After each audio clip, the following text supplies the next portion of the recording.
표면 활성제가 뿌려지면 쭈그러들어 있던 폐포들이 순간적으로 펴지면서 공기가 들어간다. 시술 후 하얗게 보이던 폐가 검게 변한 것을 확인할 수 있다. 호흡곤란 증후군은 미숙아들에게 나타나는 가장 흔하면서도 치명적인 질환이다. 인공호흡기와 표면 활성제는 미숙아 생존에 결정적인 기여를 하고 있다.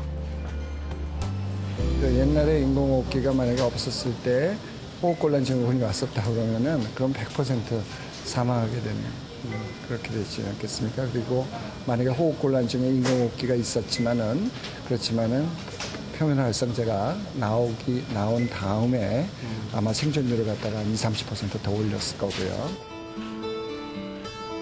미숙아들은 체온 조절 기능이 미흡하기 때문에 인큐베이터에서 체온을 유지하게 된다. 특히 피부가 약한 아이들의 경우 100%에 가까운 고보습으로 수분을 통한 체온 손실을 막아준다. 초기 영양 공급 또한 매우 중요하다. 미숙아에게도 최고의 영양 공급원은 모유지만 소화기관이 미숙한 경우에는 배꼽 정맥을 통해 필수 영양분을 공급하게 된다. 미숙아 생존율을 높이는 데도 굉장히 중요한 역할을 할 거고요. 그 다음에 나중에 애가 완치가 돼가지고 건강한 아기를 만들었을 때 영양이 혹시 결핍이 아팠을 때 영양이 결핍이 된다 그러면 뇌 발달에도 영향을 주기 때문에 나중에 후유장애가 있을 수 있을 거거든요. 그렇기 때문에 굉장히 중요한 역할을 합니다. 최근 1.5kg 미만의 극소 저체중아의 생존율은 80%. 1kg 미만인 초극소 저체중아의 생존율도 60%에 달하고 일부 병원의 경우 이보다 생존율은 훨씬 높다. 20여 년 전만 해도 미국이나 일본의 30% 정도에 불과했던 미숙아 생존율이 거의 비슷한 수준까지 높아진 것이다. 새 쌍둥이의 아빠가 병실을 찾았다.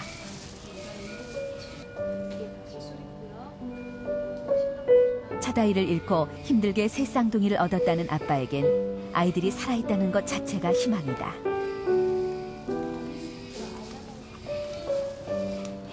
좀 자라도 잘 자라면 괜찮을 것 같습니다. 건강할 것 같습니다.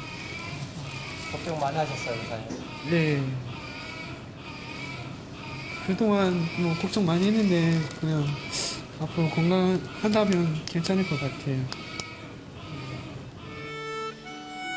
27주 만에 태어난 새 쌍둥이는 이렇게 신생아 집중치료실에서 힘겨운 첫날을 무사히 보냈다. 이틀 후 응급 상황이 발생했다. 새 쌍둥이 중 막내의 상태가 갑작스럽게 악화되면서 수술을 받게 된 것이다. 미숙아의 상태는 이처럼 수시로 달라진다. 새 쌍둥이 중에 하나고 미숙아 그리고 동맥관 개종증이 크게 열려 있어서 힘들어하죠. 그래서 이대로는 인공호흡기를 뺄 수 없으니까 동맥관 묶어줘야죠. 그 수술을 했습니다. 소식을 들은 이미진 씨가 채 회복도 안 된 몸을 이끌고 병실을 찾았다. 수술은 잘 됐어요? 수술은 잘 끝났어요. 생후 3일 만에 수술을 받은 아이. 27 젊은 엄마는 아이 앞에서 눈물을 보이지 않았다. 하지만 병실 문을 나서자 참았던 눈물이 쏟아진다.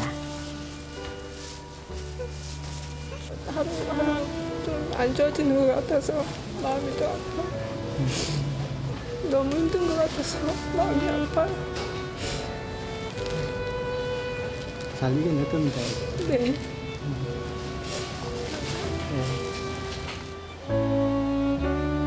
새 남매는 한치 앞을 가늠할 수 없는 생존의 고비를 넘어서고 있다.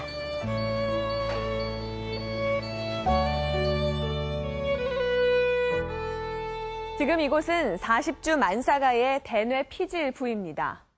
사람의 뇌는 표면적을 넓혀서 더 많은 기능을 수행하기 위해 많은 주름으로 이루어져 있죠.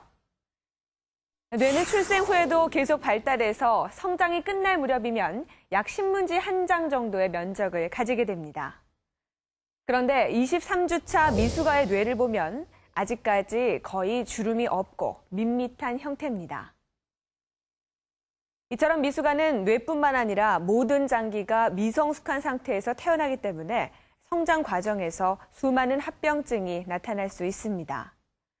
그래서 재태기간 33주 미만, 체중이 1.5kg 미만의 미숙아들은 태어나자마자 신생아 집중치료실에 입원해서 특별한 관리와 치료를 받으며 세상에 나갈 준비를 하게 됩니다.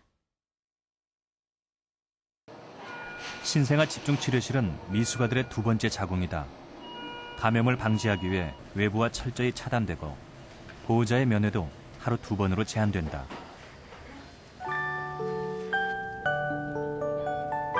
오후 면회 시간이 되자 곳곳에 아이를 만나러 온 엄마들이 눈에 띈다. 홀로 병원 생활을 견뎌내는 아이에게 체온을 전해줄 수 있는 짧은 시간. 엄마들은 1분 1초가 아쉽다. 부산에 사는 준서 엄마는 아이를 한 번이라도 더 보려고 서울 친정집에서 지내며 매일 병원을 드나들고 있다. 570g으로 태어났던 준서의 체중은 이번 2달여 만에 1700g으로 늘었다. 현재는 큰 문제는 없이 잘 지내고 있습니다. MRI도 지금 마지막 찍은 것도 정상이었고 특별하게 다른 문제 없이 현재는 그냥 체중 좀 느리고 그다음에 수유 연습하고 특히 이제 엄마가 자주 오셔가지고 캥거루 케어를 하면서 아기를 계속 이렇게 가슴에 안고서 치료하는 중이거든요. 캥거루 케어란 산모가 미숙아를 품에 안고 신체적, 정서적 교감을 나누는 치료법이다. 그래서 집에 가자. 자, 오늘은 꽃도 다 폈다. 벚꽃도 피고, 제비꽃도 피고, 이제 라일락도 피려고 그래. 라일락 피기 전에 집에 가야지. 캥거루 케어는 정서적 안정과 성장 발달에 도움을 주고 감염의 위험도 줄인다고 알려져 있다. 실제 캐나다 한 대학 연구팀이 미숙아 61명을 대상으로 연구한 결과 캥거루 케어를 한 아이들의 경우 혈액 채취 후 통증 반응이 감소했다. 그리고 통증에서 회복되는 데 걸리는 시간 역시 현저히 줄어든 것으로 나타났다.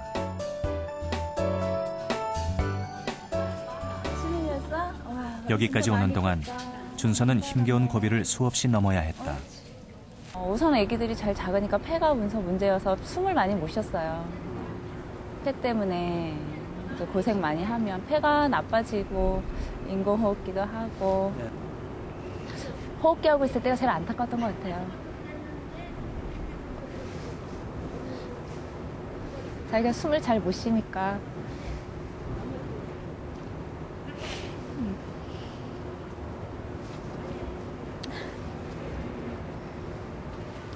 그래도 이만큼 이겨내서 고맙죠.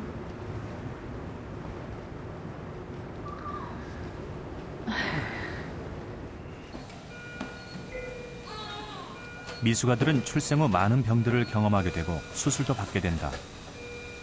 체중이 1500g 미만인 아이들의 수술은 이동에서 오는 스트레스를 줄이기 위해 수술실이 아닌 병실에서 진행된다. 한 번 했어요? 이날도 한 아이가 동맥관 개존증이라는 병으로 수술을 받게 되었다.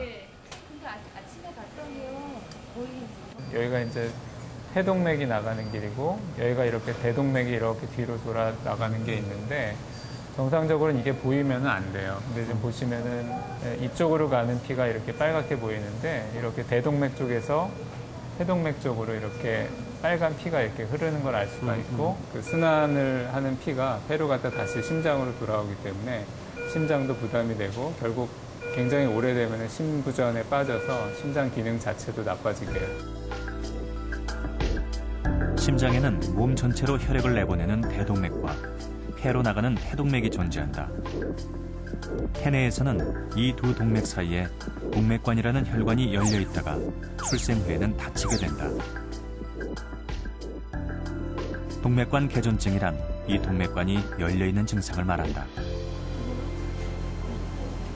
먼저 약물 치료를 해보고 그래도 다치지 않는 경우에는 혈관을 직접 묶어주는 시술을 하게 된다.